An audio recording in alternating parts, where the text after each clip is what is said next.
இது ரமலான் மாதம். இந்த ரமலான் மாதத்திலே நாம் அதிகமாக அமல்கள் செய்ய வேண்டும் என்பது நமக்கு தெரிந்தாலும் கூட, இந்த ரமலான் மாதத்திலே பாவங்களிலிருந்து நாம் தூரமாக வேண்டும் என்று தெரிந்தாலும் கூட, நம்மில் அதிகமானவர்களுடைய கைகளில் இந்த ரமலானின் குறிப்பாக இரவு வேளைகளிலே இந்த மொபைல்கள், இந்த சோசியல் மீடியாக்கள் வலம் வந்து கொண்டிருப்பதை நாம் பார்க்கிறோம். அல்லாஹ் நம் அனைவரையும் பாதுகாக்க வேண்டும். இந்த கருத்தை இதயத்தோடு நம்ம வாழ்ந்து மௌத்தானால் நம்முடைய முடிவு அதோ கதிதான். அல்லாஹு தஆலா சூரத்து ஷம்ஸ் என்கிற அத்தியாயத்தில் தொடர்ச்சியாக 11 சத்தியங்கள் செய்கிறான்.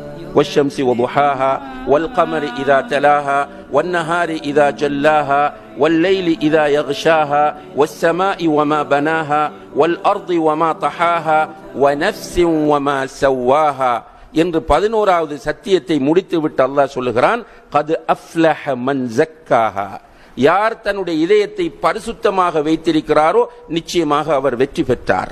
வகத் ஹாப மன் தஸ்ஸாஹா, யார் தன்னுடைய இதயத்தை கரைபடிய வைத்திருக்கிறாரோ நிச்சயமாக அவர் தோல்வி அடைந்து விட்டார். நம்முடைய உள்ளம் கரைபடியாமல் பார்த்து கொள்ள வேண்டிய தேவை இருக்கிறது. நம்முடைய முழு வெற்றியும் இதயம் பரிசுத்தமாக இருப்பதில் தான். அதை நன்றாக புரிந்து கொள்ள வேண்டும்.